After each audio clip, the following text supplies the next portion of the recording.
And for more insight into the state of global tourism, we're joined by Michael Taylor. He is the practice lead for travel intelligence at JD Power. Welcome to the program, Michael. Good evening. Hello there. So tourism has taken such a beating over the last 2 years. First COVID, now the conflict in Ukraine. Let's start with a general overview. How's 2022 looking for the industry? Well, it's very spotty from global market to global market. It all depends on the uncertainty created by how different governments like China, like Costa Rica in your previous story, like the United States, define what is a case and what is a critical level of COVID infection.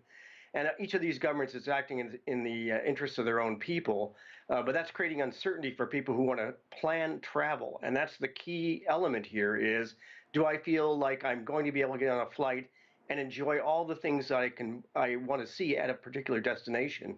And that keeps changing from week to week and month to month.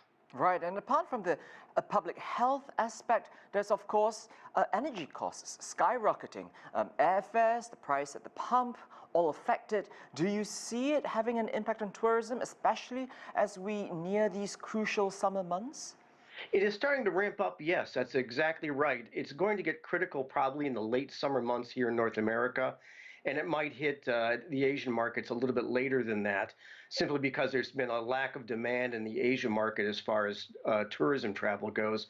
But it's ramping up here in the United States. We're currently about 90% in North America of leisure travel of what it was in 2019, which was a record year.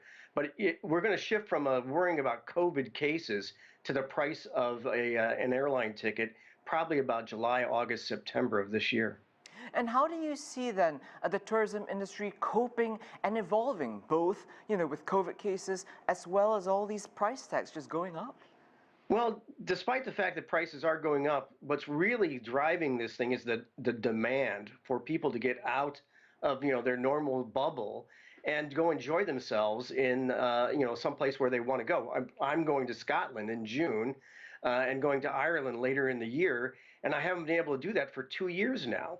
And I'm very much like a lot of people. They just want to get up and get away. And as soon as they can get any kind of confidence that they can travel to the locations they want to travel to, they're going to travel despite the cost. But again, once we get to that normal level and some normalization occurs, which will occur after COVID dies down, people will be concentrating on how much it costs to actually travel, and then that'll have a declining impact. But right now, it's a pent-up demand is going to be, looks good for the near future, at least in certain parts of the world, North America, South America, and again, Asia might be a little bit slower to react. Pent-up demand. Now, to meet some of this demand when there were so many lockdowns, we saw new trends within tourism, such as virtual tours, one that come to mind. Do you think any of these are likely to stay past the pandemic? I really don't think so. I think there's nothing like going to a location and experiencing it firsthand. It might be interesting to look at pictures, and do things in a limited sort of way, but people do like to get out and actually do the activities that they've been denied for the last couple of years. So that's the animal attraction of going to a foreign location is still strong, and in fact, it's very strong right now. And I think that virtual tourism is an interesting concept, but it doesn't beat real tourism. Right. Earlier you mentioned China briefly, so I want to circle right back because travelers from China account for a big portion of global travel, and they're now under ongoing lockdowns in certain parts. That must spell some bad news for the industry overall. Yeah, oh yeah, that's absolutely true. They do make up a major part, and the rise in the economy of the China market has created a lot of leisure dollar demand in various locations. Europe, you mentioned Costa Rica, has some Asian traffic there, but it's mostly from Europe, as you had mentioned. But places in Europe, places in North America, which normally would see a big Asian demand, had that reduced quite significantly. And so again, we're going to move through a period here. I mean, it seems like we're going through a very uncertain time here, but it all depends on how each government looks at what's best for their people. But eventually, as I say, all pandemics end, and this one will as well. And when that happens, that pent-up demand on the Asian side will be there, and we'll see an explosion in Asian travel once that uncertainty disappears. Now, but Michael, during the pandemic, a lot of workers lost their jobs, some leaving the industry. So within the tourism industry itself, sometimes struggling to staff hotels, restaurants, is that slowly bouncing back? It's bouncing back in an odd way. There's no real problem with, say, airline in-cabin crews like flight attendants.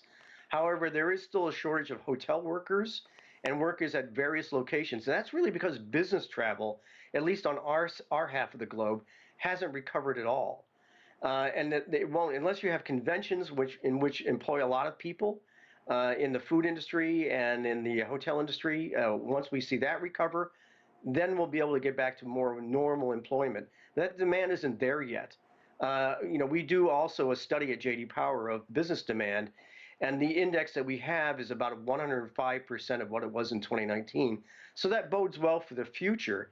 But until those dollars and those yuan get spent, you can't employ people. So it's kind of a chicken and egg thing, and we're going to see that go herky jerky, as we say in America. It'll have fits and starts, but eventually it will recover, but probably not until 2023.